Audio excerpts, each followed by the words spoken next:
देवगुरु बृहस्पति के इस महाकल्याणकारी दिवस पर जो भी प्राणी भगवान श्रीहरि विष्णु का स्मरण करता है, उसके कोटि कोटि जन्मों के पापों का नाश होता है। यह दिन केवल पीतांबर धारण करने, केले और चने की दाल अर्पित करने का ही नहीं है। यह दिन है उस अटूट श्रद्धा और विश्वास को अपने भीतर जगाने का, जो एक निर्धन की झोपड़ी में स्वयं नारायण को प्रकट होने पर विवश कर दे और एक सम्राट के स्वर्ण जड़ित अभिमान को धूल में मिला दे। आज हम आपके लिए एक ऐसी ही अद्भुत, अविश्वसनीय और अत्यंत विस्तृत कथा लेकर आए हैं, जो आपकी आत्मा को झकझोर देगी।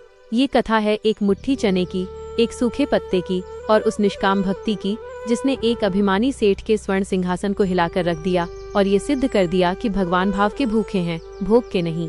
हम चाहेंगे कि इस कथा के दिव्य प्रवाह में गोते लगाते हुए आप सभी अपने मन में, और यदि संभव हो तो टिप्पणी में, जय हरि विष्णु ऐसी कमेंट करें। प्रभु आपकी भक्ति और उपस्थिति को निश्चय ही स्वीकार करेंगे। अनंत काल पहले पुण्य सलिला क्षिप्रा नदी के तट पर अवंतिका के समीप एक समृद्ध नगर बसा था, जिसका नाम था कंचन नगर। नाम के अनुरूप ही उस नगर में स्वर्ण का व्यापार चरम पर था और वहां के निवासी वैभव में खेलते थे। उस नगर में देवधर नाम के एक अत्यंत विद्वान वेद पाठी किंतु भाग्यहीन ब्राह्मण अपनी पतिव्रता पत्नी सुशीला के साथ निवास करते थे। देवधर को संपूर्ण शास्त्र कंठस्थ थे, उनकी वाणी में साक्षात सरस्वती का वास था, किंतु उनके प्रारब्ध में घोर दरिद्रता लिखी थी। वे भिक्षाटन से जो कुछ रूखा सूखा प्राप्त करते, उसी में श्रीहरि का धन्यवाद करते हुए जीवन यापन करते। उनकी पत्नी सुशीला भी संतोष की प्रतिमूर्ति थी, किंतु उनके मन में एक ही शूल था कि वे अपने आराध्य भगवान विष्णु का बृहस्पतिवार का विधिवत पूजन कभी न कर पाती थी। वे प्रतिदिन तुलसी में जल देते हुए रो पड़ती, हे लक्ष्मीपति, हे जगत के पालनहार, हमें राजसी भोग नहीं चाहिए, हमें स्वर्ण भंडार नहीं चाहिए, बस इतनी कृपा कर दो कि हम एक दिन आपको पीले पुष्प, चने की दाल और गुड़ का भोग लगाकर अपनी इन आँखों से आपका पूजन देख सके। उनकी ये करुण पुकार प्रतिदिन वैकुंठ में भगवान नारायण के आसन को भिगो देती थी। उसी कंचन नगर का सबसे बड़ा धन कुबेर था सेठ धनंजय। उसका वैभव ऐसा था कि मानो स्वयं कुबेर ने अपना सारा कोष उसके आंगन में उंडेल दिया हो। धनंजय नगर के सबसे विशाल विष्णु मंदिर का मुख्य संरक्षक था और उसे इस बात का अत्यंत अभिमान था। उसका मानना था कि उसी के दान से मंदिर का स्वर्ण शिखर चमकता है, उसी के धन से सहस्त्रों ब्राह्मणों का भोज होता है, अतः भगवान नारायण की उस पर विशेष कृपा है। वो अक्सर देवधर को भिक्षा मांगते देख ठहाका लगाता और कहता, क्यों देवधर, कहाँ है तुम्हारे नारायण? दिन रात हरि हरि भजते हो और एक वस्त्र के लिए भी मेरे सेवकों के आगे हाथ फैलाते हो।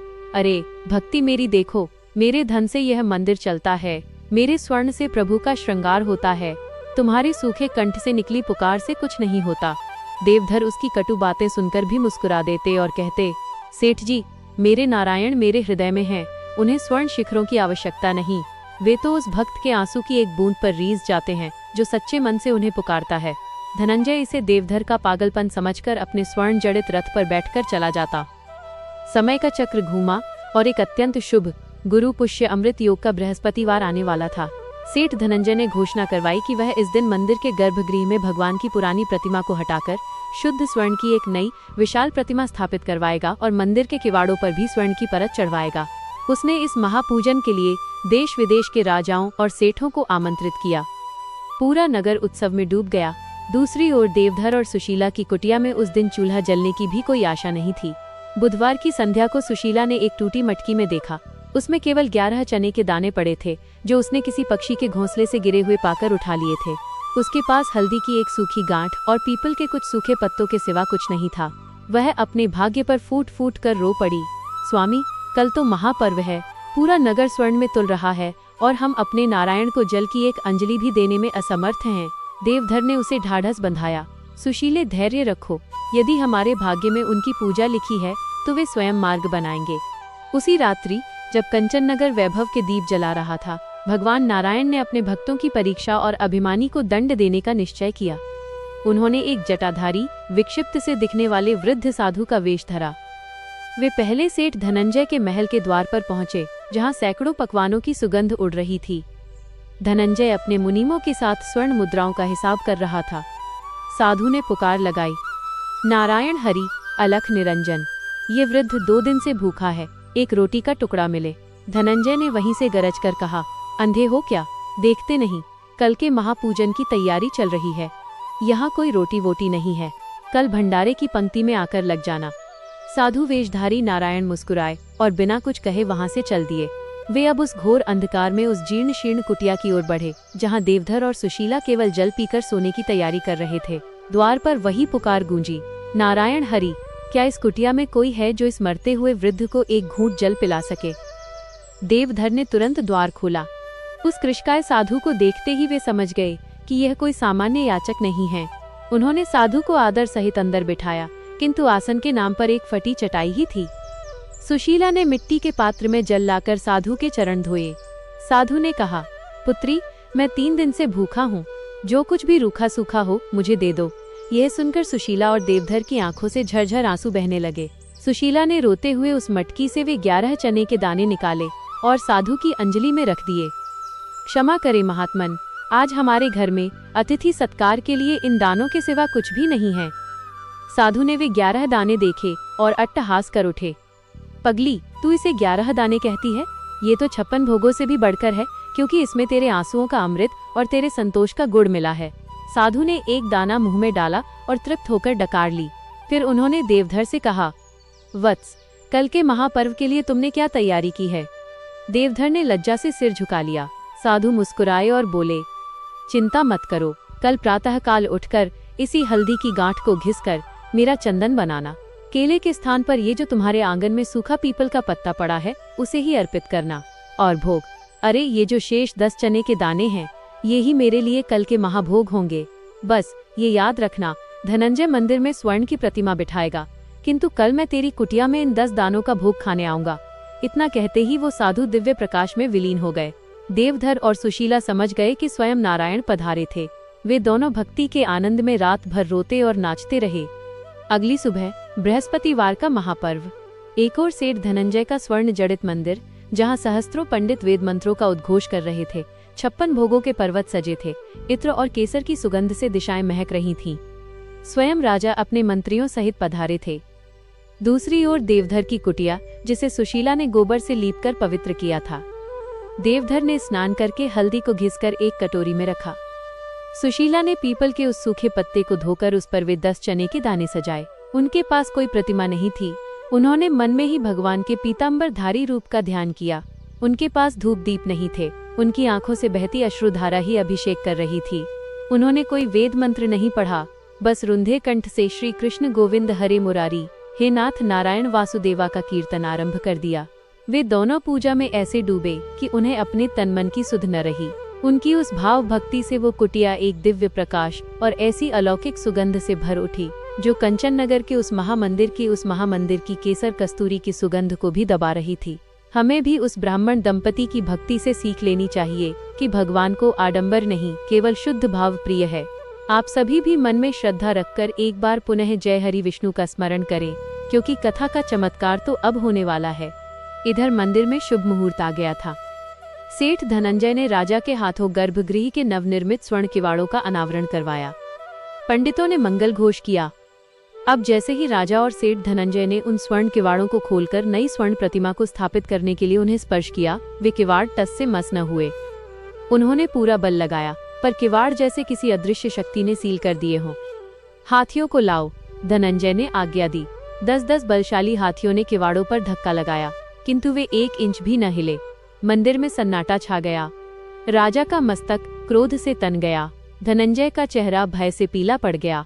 तभी उस बंद गर्भगृह के भीतर से एक भयंकर गर्जना हुई और एक आकाशवाणी गूंजी, रे मूर्ख अभिमानी धनंजय, तूने सोने के द्वार तो खड़े कर दिए, किंतु मेरे लिए भक्ति का द्वार ही बंद कर दिया। तू सोचता है कि मैं तेरे इस स्वर्ण का भूखा हूँ? अरे मैं तो आज कंचन नगर में नहीं, उस दरिद्र की कुटिया में बंधा हूँ, जिसने मुझे 11 चनों का भोग लगाया है। यह स्वर्ण द्वार तब तक नहीं खुलेंगे जब तक मेरा वो सच्चा भक्त आकर मुझे नहीं पुकारता। यह आकाशवाणी सुनकर पूरे जनसमूह में हाहाकार मच गया। राजा ने धनंजय को क्रोध से देखा। कौन है वह भक्त धनंजय? बताओ, वरना मैं तुम्हें इसी क्षण कारागार में डाल दूंगा। धनंजय कांपते हुए राजा के चरणों में गिर पड़ा।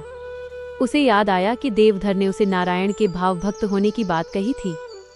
उसी समय राज सैनिकों का एक दल, जो नगर में गश्त कर रहा था, राजा के पास आया और बोला, महाराज क्षमा करें, नगर के उस पार ब्राह्मण टोले में देवधर की कुटिया से एक ऐसी दिव्य सुगंध आ रही है, जैसी हमने अपने जीवन में कभी नहीं सूंघी और वहां से कीर्तन की ऐसी करुण ध्वनि आ रही है कि पाषाण भी पिघल जाए।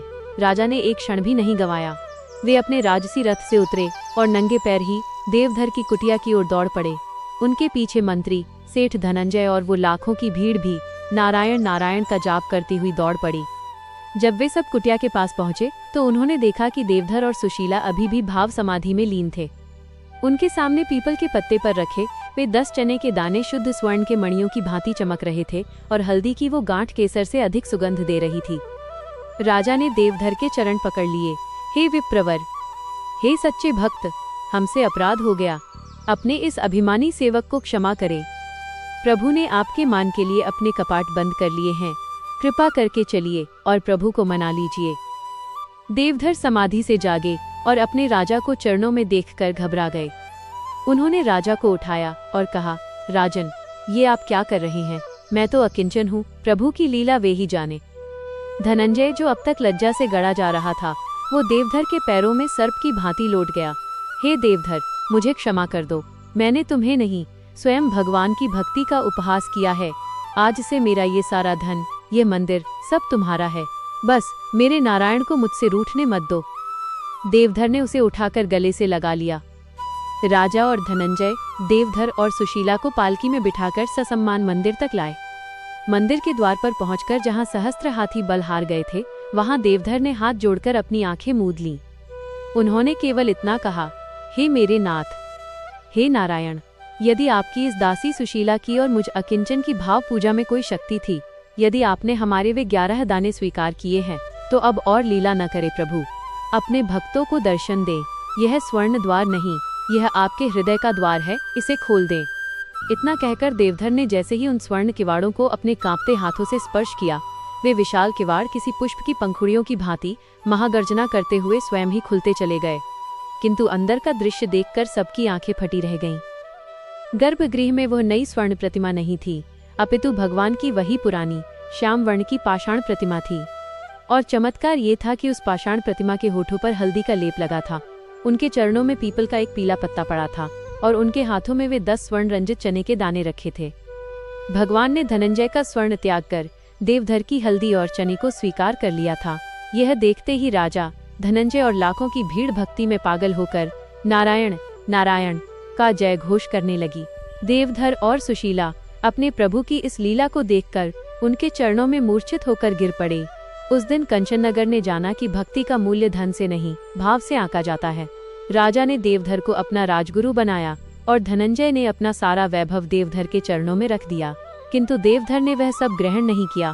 उन्होंने धनंजय को ही मंदिर का सेवक बनाए रखा, किंतु इस शर्त पर कि अब से वहां स्वर्ण का नहीं, केवल सच्ची भक्ति का भोग लगेगा और मंदिर का द्वार किसी निर्धन के लिए कभी बंद नहीं होगा। इस प्रकार भगवान श्रीहरि ने बृहस्पतिवार के दिन यह सिद्ध कर दिया कि आप उन्हें 56 भोग लगाएं या केवल एक पत्ता, यदि मन में भाव नहीं तो सब व्यर्थ है, और यदि मन में सच्ची श्रद्धा है तो सूखे पीपल के पत्ते और 11 चने के दानों में भी वे 56 भोगों का स्वाद पा लेते हैं। प्रेम से बोलिए, बृहस्पति देव की जय, भगवान नारायण की जय। हम आशा करते हैं कि ये दिव्य कथा आपके हृदय तक पहुंची होगी और आप सभी भी जीवन में आडंबर को त्याग कर सच्ची भक्ति का मार्ग अपनाएंगे। जाते जाते एक बार पुनः हमारे साथ मिलकर उद्घोष करें, जय हरि विष्णु, ऐसी कमेंट करें। प्रभु आप सब पर अपनी असीम कृपा बनाए रखें।